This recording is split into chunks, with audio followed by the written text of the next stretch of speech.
आज अकेला बंदा इतनी कड़कड़ाती धूप में इस पसीने से लथपथ शरीर के साथ यहाँ बैठ करके सिर्फ और सिर्फ सनातन की लड़ाई लड़ रहा है। पार्टी विशेष के जो नेता है, ये कहा जाए कि बरसाती मेंढक जो है, जो सिर्फ बरसात में ही टटराने का काम करते हैं, लेकिन जब बात सनातन की आती है, जब एक मंच पे खड़ा होकर के सनातन के लिए आवाज उठाने की बात आती है, तो यही ढोंगी लोग मुंह बंद करके और भागने का काम करते हैं। नरकटियागंज नगर परिषद अंतर्गत जो है गोपाला ब्रह्म स्थान एक मंदिर है जो टीपी वर्मा कॉलेज के पास है।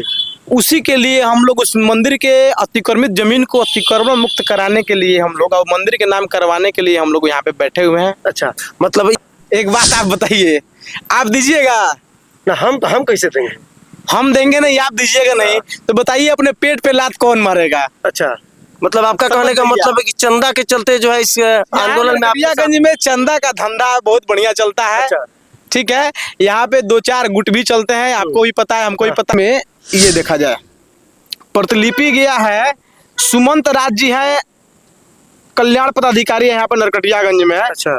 उनको थाना प्रभारी महोदय को, प्रखंड विकास पदाधिकारी महोदय, अंचलाधिकारी महोदय, अनुमंडल पुलिस पदाधिकारी महोदय, जिला पदाधिकारी महोदय और पुलिस अधीक्षक महोदय जो बेतिया के, उनके पास गया है। बताइए यहाँ पे एक भी कोई मतलब दिख रहा है कोई व्यक्ति जिसको जेन्युइन जो है यहाँ पे प्रभार दिया गया हो एसडीएम साहब के द्वारा? कट्ठा में नहीं, बीघा में जमीन बेचा गया है महोदय।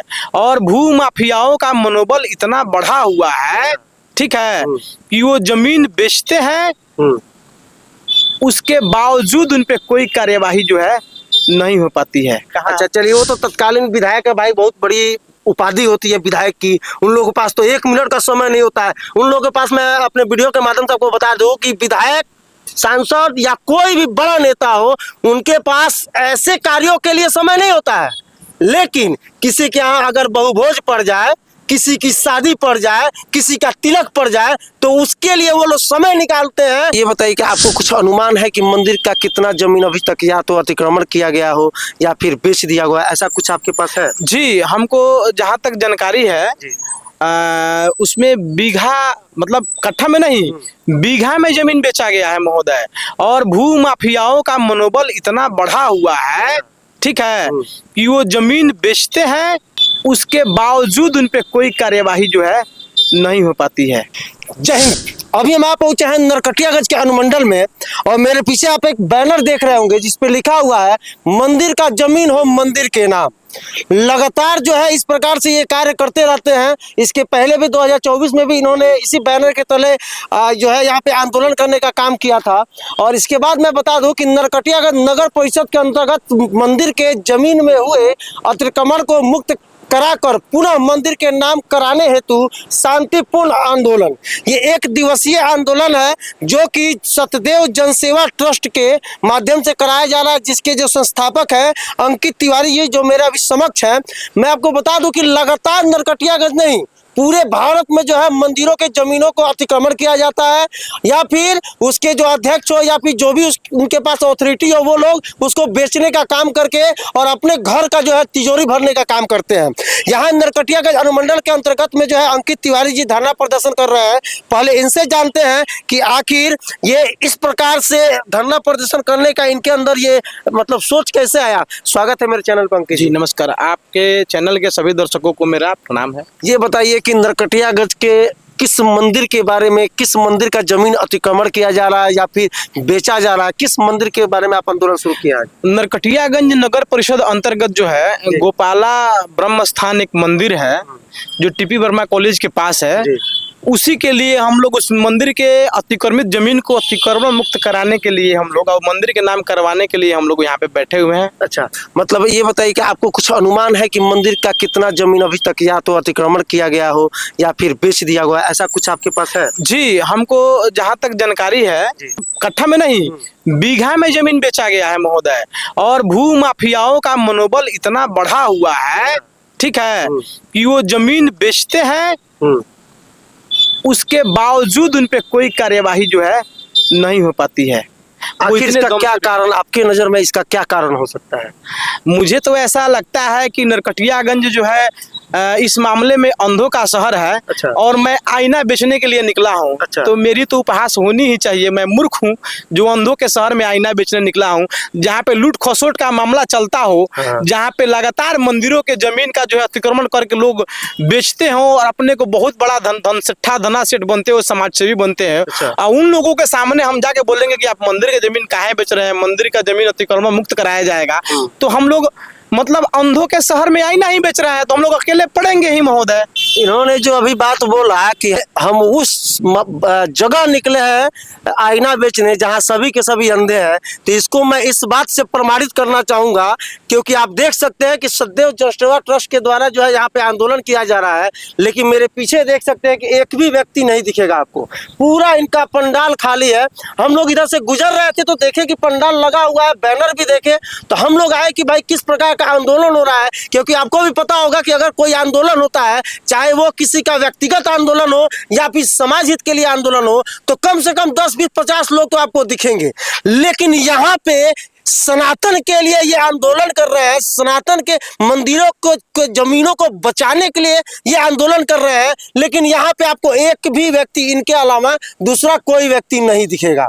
अच्छा ये बताइए अंकित जी की जैसे कि पता है कि पूरे भारत में आज के टाइम में एक नंबर की पार्टी बीजेपी पार्टी है, जो कि लगातार 2014 के बाद जो है, उसके पहले भी, लेकिन 2014 के बाद से थोड़ा सा उसमें वृद्धि हुई है, लगातार सनातन की बात करती है, हिंदुत्व की बात करती है।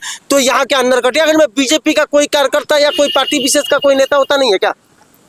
सर इस मुद्दे पे मैं क्या बोलूं, 2024 में जब हम लोग आंदोलन किए थे, हाँ। उस समय भी हमने वर्तमान जो नरकटियागंज की विधायिका हैं, विधायक जी हैं, उनको हम लोग बोले थे कि मैडम आप आइएगा, और वो बोली भी थी कि आएंगे। इस साल भी हम लोग जो 25 में हम लोग आंदोलन कर रहे हैं, मैडम को इसमें भी इन्वाइट किया गया था। अच्छा।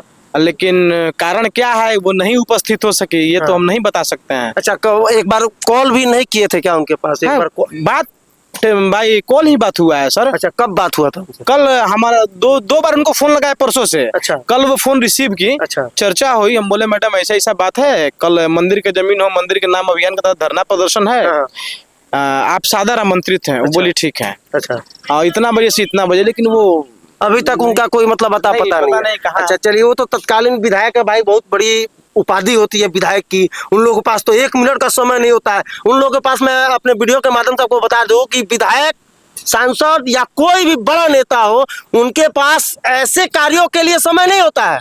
लेकिन किसी के यहाँ अगर बहुभोज पड़ जाए, किसी की शादी पड़ जाए, किसी का तिलक पड़ जाए, तो उसके लिए वो लोग समय निकालते हैं और जाकर के फोटो खिंचवा के डालते हैं कि मैं इनके बेटी की शादी में उपलब्ध हुई, मैं इनके बेटी की जो है बहुभोज में उपलब्ध हुई, इनकी बेटी के तिलक में उपलब्ध हुई।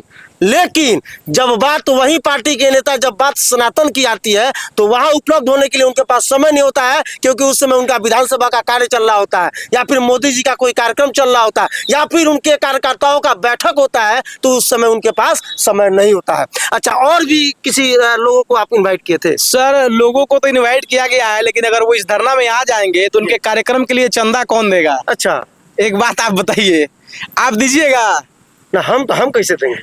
हम देंगे नहीं, आप दीजिएगा नहीं, तो बताइए अपने पेट पे लात कौन मारेगा? अच्छा, मतलब आपका कहने का मतलब है कि चंदा के चलते जो है इस आंदोलन में नरकटियागंज में चंदा का धंधा बहुत बढ़िया चलता है। अच्छा। ठीक है, यहाँ पे 2-4 गुट भी चलते हैं, आपको भी पता है, हमको भी पता है। नाम धरने रखने से मैं परहेज करता हूँ, आप समझ रहे होंगे, मैं बहुत छोटा व्यक्ति हूँ। एक और रीजन है कि यहाँ पे लोग नहीं आ रहा है। अच्छा। उसका डर है भू माफियाओं का डर। अच्छा।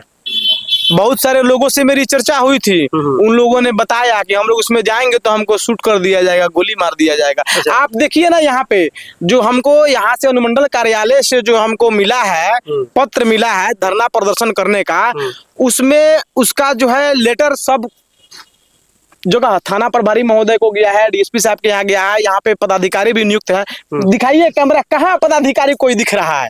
आप एक बार कैमरा घुमा के देखिए तो कोई है यहाँ पे? ना, मुझे तो कोई नहीं दिख रहा। कोई अधिकारी पदाधिकारी कोई नहीं दिख रहा। आखिर क्यों? अकेले रहेंगे तभी ना घटना को घटना घटेगा जी कुछ। अच्छा। यानी कि कहीं ना कहीं इसमें जो है बहुत बड़ा जो पावर इसमें सम्मिलित है, तभी जो है आपको अकेला यहाँ छोड़ा गया, यही बात है ना? जब मैंने एसडीएम साहब को इन्फॉर्म किया है कि सर में हम लोग धरना प्रदर्शन कराना चाहते हैं, उनके यहाँ से लेटर भी मिला है। अच्छा। उसमें आप देखिए हर अधिकारी महोदय को जो है जहाँ जहाँ सूचित करना है उन लोगों को सूचित किया गया है। में ये देखा जाए प्रतिलिपि गया है, सुमंत राज जी हैं, कल्याण पदाधिकारी यहाँ पर नरकटियागंज में है। अच्छा। उनको थाना प्रभारी महोदय को, प्रखंड विकास पदाधिकारी महोदय, अंचलाधिकारी महोदय, अनुमंडल पुलिस पदाधिकारी महोदय, जिला पदाधिकारी महोदय और पुलिस अधीक्षक महोदय जो बेतिया के उनके पास गया है। बताइए यहाँ पे एक भी कोई मतलब दिख रहा है कोई व्यक्ति जिसको जेन्युइन जो है यहाँ पे प्रभार दिया गया हो एसडीएम साहब के द्वारा कि आपको इस धरना प्रदर्शन पे निगरानी रखना है। अच्छा। आपको आए हुए 2-3 घंटा यहाँ पे हो गया, हम लोग बैठे हैं, आप चर्चा करें किस लिए आप धरना कर रहे हैं, तो आप भी यहाँ पे बैठ गए हैं। देखिए यहाँ पे कोई अधिकारी यहाँ पे नियुक्त है? तो कोई नहीं दिख रहा है, पूरा खाली है। अब कहीं ना कहीं इसमें तो एक और भी बात है कि अगर कोई पार्टी विशेष का धरना रहता, अगर राजद पार्टी के लोग जो है बीजेपी का विरोध कर रहे होते या बीजेपी पार्टी के जो लोग जो है राजद का विरोध कर रहे या कांग्रेस का विरोध कर रहे होते तो यहाँ पे अधिकारियों का भरमार लगा रहता। यही बात है ना। एसडीएम साहब ने तो कह दिया कि आपको ये जिम्मा दिया जाता है। अच्छा। वो अपने कार्य में चले गए, लेकिन जिनको जिम्मा दिए हैं ये सवालिया निशान जो है एसडीएम साहब पे भी उठता है कि आपकी बातों को ये पदाधिकारी क्यों नहीं मान रहे हैं। क्या उनके ऊपर बहुत बड़ा पावर का दबाव है? क्या इन भू माफियाओं का दबाव है उन अधिकारियों पे कि वो लोग यहाँ उपस्थित नहीं हो पाए? अकेला ही खड़ा, अकेला शेर की तरह खड़ा तो है, आंदोलन कर रहा है, किसी यहाँ पे ऑर्डर लेकर के आंदोलन ये लड़का कर रहा है, उसके बावजूद आप लोग नहीं आ रहे। अगर अभी के टाइम में अगर किसी प्रकार का, क्योंकि बहुत बड़ा ये जो है अपना जो है कदम उठा चुके हैं, इनके साथ कुछ भी हो सकता है। यहाँ कोई 2 लोग आएंगे, इनको अगर इनके ऊपर कोई हमला हो गया तो उसकी जवाबदेही किसकी होगी? ये बहुत ही शर्मनाक है नरकटियागंज के लिए कि यहाँ के पार्टी विशेष को तो छोड़िए, यहाँ के अधिकारी भी अपने कार्य से पीछे हटते हुए दिखाई दे रहे हैं। कम से कम 10, 15, 20 मिनट, आधा घंटा के लिए तो उपस्थित रहते, कम से कम यहाँ 2 फोर्स खड़ा तो कर देते ताकि अगर किसी प्रकार की अनहोनी होने वाली हो तो वो कोई कर ना पाए। लेकिन यहाँ सिर्फ और सिर्फ पदाधिकारी तो अपना काम में तो चूक ही गए, यहाँ के पार्टी विशेष के जो नेता हैं, ये कहा जाए कि बरसाती मेंढक जो है, जो सिर्फ बरसात में ही टटराने का काम करते हैं, लेकिन जब बात सनातन की आती है, जब एक मंच पे खड़ा होकर के सनातन के लिए आवाज उठाने की बात आती है, तो यही ढोंगी लोग मुंह बंद करके और भागने का काम करते हैं। तो नरकटियागंज वासियों, अभी भी समय है, जो सनातनी है समझ जाओ और ऐसे ढोंगियों से, क्योंकि चुनाव का टाइम आ गया है और ये ढोंगी अब निकलेंगे अपने बिल से बाहर और जगह जगह ढोल पीटने का काम करेंगे कि हम सनातन के साथ हैं। केवल फेसबुकिया नेता बनने से नहीं होने वाला। अगर आप सच में सनातनी नेता होते, सच में सनातन के लिए आवाज उठाने वाले होते, तो आज अंकित बाबू के बगल में आप भी बैठे होते। आज अकेला बंदा इतनी कड़कड़ाती धूप में इस पसीने से लथपथ शरीर के साथ यहाँ बैठ करके सिर्फ और सिर्फ सनातन की लड़ाई लड़ रहा है। क्या वो जमीन अगर आज जो है अतिक्रमण मुक्त करवा दिया जाए तो वो जमीन क्या अंकित बाबू जाकर के जोत करके उसका जो है अनाज खाएंगे क्या? कहीं ना कहीं इनका यही प्रयास है कि सनातन का जो संपत्ति है उसको सुरक्षा प्रदान की जाए। जब हमने इनसे बात किया कि आप अकेले क्यों बैठ गए, तो कह रहे हैं कि भैया किसी ना किसी को तो आगे बढ़ना होगा। इनका यह कहना था कि गांधी जी जब अकेले चले थे तो उस समय वो ये नहीं सोचते थे कि आने वाले समय में हमारे पीछे करोड़ों की भीड़ संख्या खड़ी हो जाएगी। तो भैया मेरा भी यही प्रयास है कि हम अकेले शुरू किए हैं, देखते हैं कि आगे मेरे पीछे कितने लोग खड़े होते हैं। तो अब भी समय है, आप लोग सोशल मीडिया पे रहो न रहो, लेकिन धरातल पे इस मुहिम में अंकित बाबू का साथ दो। बाकी अंकित बाबू की इस प्रयास के बारे में और इन ढोंगी सनातनियों के बारे में आप लोग क्या सोचते हैं, अपना राय कमेंट बॉक्स में जरूर दीजिएगा। जय हिंद।